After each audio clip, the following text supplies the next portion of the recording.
মৰিগাঁৱৰ কইনাকন্দা পাহাৰত তিনিদিনীয়া কাৰ্যসূচীৰে চলংকিৰ উদ্যোগত কইনাকন্দাৰ শিল নাটসোৎসৱ।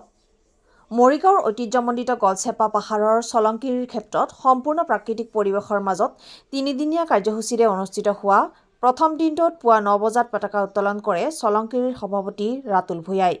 কইনাকন্দা মূল নাট মহোৎসৱৰ মূলদ্বাৰ উন্মোচন কৰে মৰিগাঁও জিলা পৰিষদৰ মুখ্য কাৰ্যবাহী বিষয়া অনন্ত গগৈয়ে। তেওঁৰ মন্তব্যত জনায় যে এই নাট মহোৎসৱে মৰিগাঁও জিলাত এক অভূতপূৰ্ব নাট্য আন্দোলনৰ সৃষ্টি কৰিব। অসমৰ কেইবাটাও আগশাৰীৰ নাট্য দলে উক্ত নাট মহোৎসৱত অংশগ্ৰহণ কৰে। উক্ত নাট্যগোষ্ঠীৰ উপদেষ্টা বাবুল বৰাই সকলো নাট্যপ্ৰেমী ৰাইজকে নাট উপভোগ কৰিবলৈ আহ্বান জনায়। উল্লেখ্য যে দিনৰ পোহৰতে দিনে দুখনকৈ মুঠ ৩ দিনত মুঠ ৬খন ভিন্ন ৰসৰ নাটক মঞ্চস্থ কৰা হ'ব অসমৰ আগশাৰীৰ নাট্য দলসমূহে। আমি কাৰ্যসূচী আৰম্ভ হৈছে পুৱাৰ পৰা পতাকা উত্তোলন, তাৰপিছত আমাৰ দ্বাৰ উন্মোচন কৰিলে মৰিগাঁও জিলা পৰিষদৰ মুখ্য কাৰ্যবাহী বিষয়া সন্মানীয় অনন্ত গগৈ ছাৰে। তেখেতে আহি ইয়াত দ্বাৰ উন্মোচন কৰাৰ লগে লগে আজি আচলতে আমাৰ কাৰ্যসূচী মুকলি হ'ল। তিনিদিনীয়াকৈ অনুষ্ঠিত হ'বলগীয়া প্ৰাকৃতিকভাৱে ছাৰে কৈছে প্ৰাকৃতিকভাৱে নিৰ্মিত মঞ্চ প্ৰেক্ষাগৃহ, প্ৰাকৃতিকভাবে দিনৰ পোহৰতে কোনো পোহৰৰ সহায় নোলোৱাকৈ দিনৰ পোহৰতে প্ৰতিদিনে ১:৩০ বজাকৈ নাট আৰম্ভ হ'ব। ১:৩০ বজাৰ পৰা ৪:৩০, ৫টা বজাৰ ভিতৰত আমি নাট সামৰি মাৰিম। প্ৰতিদিনে দুখন নাটক হ'ব। আৰু ইতিমধ্যে আজি দেখিছে যে ভাগশেষ যিখন আমাৰ প্ৰথমখন নাটক আৰম্ভ হ'ব ১:৩০ বজাৰ লগে লগে, আৰু দেওলগা মাছ ইতিমধ্যে তেখেতসকল আহি আমাৰ মাজত উপস্থিত হৈছে। দ্বিতীয়খন নাটক ৩ বজাৰ লগে লগে আৰম্ভ হ'ব। ইয়াৰ দ্বিতীয় দিনা জীৱশ্ৰেষ্ঠ যিখন নাটক, সেইখন জাগিৰোড মহাবিদ্যালয়ৰ যিটো বিভাগ, তেওঁলোকৰ এক্টিং বিভাগ আছে, তেওঁলোকে কৰিব। আৰু পিছৰখন পদ্মপ্ৰিয়া পাকিজা বেগম সকলো প্ৰখ্যাত তেওঁৰ আন্তঃৰাষ্ট্ৰীয় পৰ্যায়ৰ এগৰাকী প্ৰখ্যাত অভিনেত্ৰী, তেখেতৰ নিজৰ পৰিচালনা অভিনয়েৰে যিখন পদ্মপ্ৰিয়া নাটক দ্বিতীয়খন নাটক অহাকাইলৈ।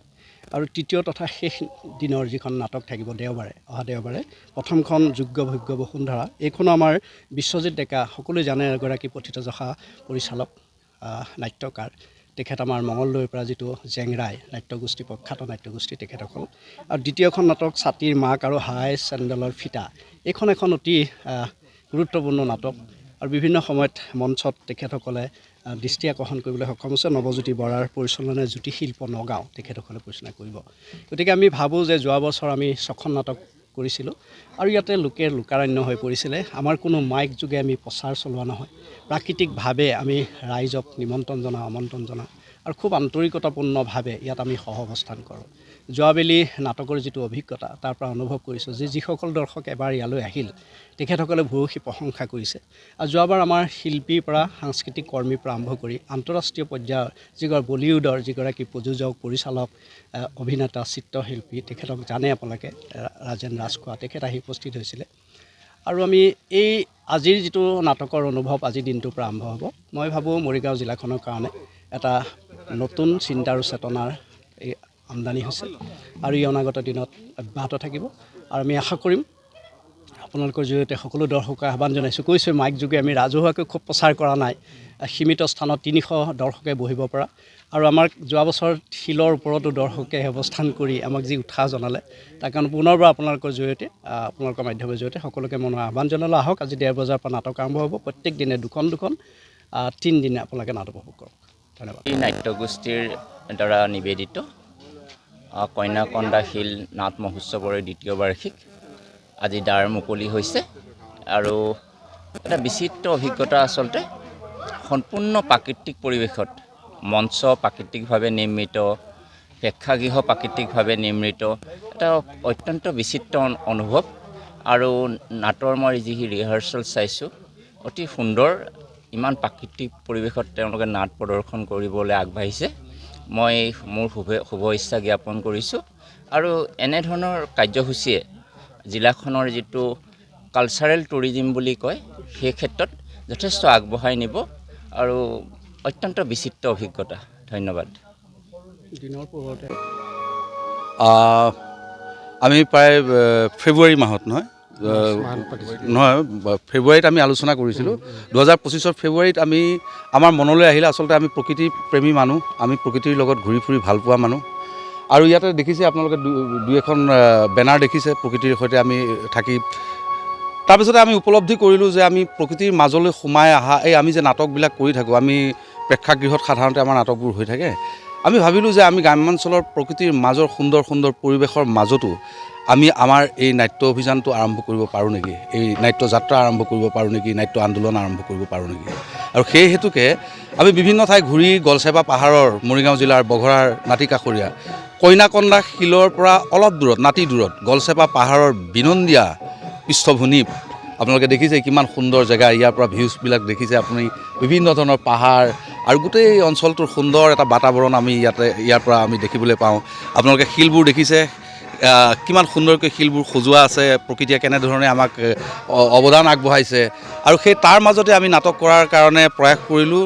আমি নিজে নহয়, আমি অসমৰ বিভিন্ন প্ৰান্তৰ পৰা প্ৰতিষ্ঠিত নাট্য দলসমূহক ইয়ালৈ নিমন্ত্ৰণ কৰি আনি আমাৰ স্থানীয় ৰাইজক দেখুৱাই আমাৰ কণ কণ শিশুসকলক উৎসাহিত কৰিবলৈ, যাৰ প্ৰতিভা আছে সেই প্ৰতিভাক আৰু যাতে বিকশিত হয়, তেওঁলোকে যাতে সুসংগঠিত এক নাট্য আন্দোলনৰ প্ৰতি তেওঁলোকৰ মনটো ধাউতি হয়, ভৱিষ্যতে যাতে তেওঁলোক আমাৰ সম্পদ হয়, তেনেকুৱা এটা আশা কৰিয়েই আমি আমাৰ এই চলংকীৰ ক্ষেত্ৰ নিৰ্মাণ কৰিলোঁ গলচেপা পাহাৰৰ বক্ষত। আৰু এই ক্ষেত্ৰ নিৰ্মাণ কৰাৰ লগে লগে আমি আমাৰ ওচৰৰে কইনাকন্দা শিল, কিংবদন্তিমূলক কইনাকন্দা শিল, এই শিলটো আমাৰ ইয়াৰ পৰা আপোনালোকে গম পায় অকণমান দূৰত আছে নহয় জানো। এই শিলটো আমি ভাবিছিলোঁ এই জেগাৰ পৰা শিলটোলৈ এটা লিংক ৰুট উলিয়াই এটা এডভেঞ্চাৰ টুৰিজিমৰ পাৰোঁ নেকি আমি ব্যৱস্থা কৰিবলৈ, আৰু লগতে আমাৰ এই অঞ্চলটোত বিকশিত কৰিবলৈ এটা কালচাৰেল টুৰিজিম বিকশিত কৰিব পাৰোঁ নেকি, তাৰ এটা প্ৰচেষ্টাতে আমি কইনাকন্দা শিল নাট মহোৎসৱ উদযাপন কৰিলোঁ চলংকিৰিৰ দ্বাৰা। আমি চলংকিৰি হয় আৰু চলংকিৰিৰ দ্বাৰা আমি উদযাপন কৰিলোঁ আজি দ্বিতীয় বৰ্ষ। দ্বিতীয় বৰ্ষটো আমি যোৱা বছৰৰ দৰে একেই আমাৰ 3 দিনীয়া মহোৎসৱেই হ'ব। অসমৰ ভিন্ন প্ৰান্তৰ পৰা এতিয়া ইতিমধ্যে দেখিছে অনুশীলন কৰি আহিছে, নগাঁৱৰ পৰা ইতিমধ্যে আহি দল পালেহি, নগাঁও ৰংগালৰীয়া প্ৰতিষ্ঠিত নাট্য দল। তদুপৰি আমাৰ স্থানীয়ভাৱেও এখন নাটক আজি কৰিব বঘৰাৰ পৰা। অহাকাইলৈ তেনেধৰণে আমাৰ জাগিৰোডৰ যিটো নাট শাখা আছে জাগিৰোড মহাবিদ্যালয়ৰ, তেওঁলোকৰ ফালৰ পৰা এখন নাটক আহিব। লগতে আহিব আমাৰ অসমৰ স্বনামধন্য অভিনেত্ৰী পাকিজা বেগম ডাঙৰীয়ানী বাইদেউ, এই বাইদেউ এখন নাটক লৈ আহিব অহাকাইলৈ। তাৰপিছতে আমাৰ মংগলদৈৰ এটা জেংৰাই বুলি প্ৰতিষ্ঠিত এটা নাট্য দল আছে, তেওঁলোকেও এখন সুন্দৰ নাটক লৈ আহিব। সোণাপুৰৰ পৰা এটা প্ৰতিষ্ঠিত নাট্য দলে তেওঁলোকৰ এখন সুন্দৰ নাটক ইয়াত প্ৰদৰ্শন কৰিবলৈ।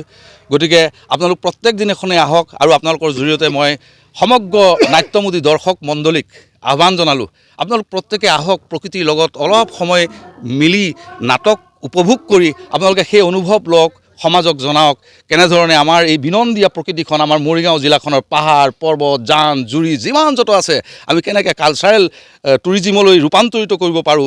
আমি হ'ব পাৰে নেকি সূতা নাট্য আন্দোলন, হ'ব পাৰে নেকি সূতা গান নাচ, হ'ব পাৰে নেকি যিবোৰ আমাৰ বহিৰাজ্যত আমি দেখি আহিছোঁ হৈছে, কিয় আমি সম্ভৱ কৰিব নোৱাৰিম। আমি সেই প্ৰচেষ্টাতে সাধনা কৰিছোঁ, আৰু এই সাধনাই আমি নাজানো কেতিয়ালৈ ফলাফল লাভ কৰোঁ, কিন্তু জনতা জনাৰ্দনে আমাক বিভিন্ন ধৰণে সহায় সহযোগ কৰাৰ বাবে আমি উৎসাহিত হৈছোঁ, আৰু কামখিনি সুকলমে কৰি নিবলৈ আমি মনোৎসাহ পাইছোঁ। আৰু এতিয়ালৈকে দেখিছে আমি যিখিনি পাৰিছোঁ কৰিছোঁ, আজিৰ পৰা আৰম্ভ হ'ব। আপোনালোকৰ জৰিয়তে সমগ্ৰ অসমবাসীলৈ আহ্বান জনাইছোঁ, আহক মৰিগাঁও জিলালৈ, চাওকহি কইনাকন্দা শিল নাট মহোৎসৱ। মৰিগাঁৱৰ পৰা ৰশ্মিৰেখা কাকতিৰ ৰিপৰ্ট, আছাম ৰিপৰ্টছ লাইভ।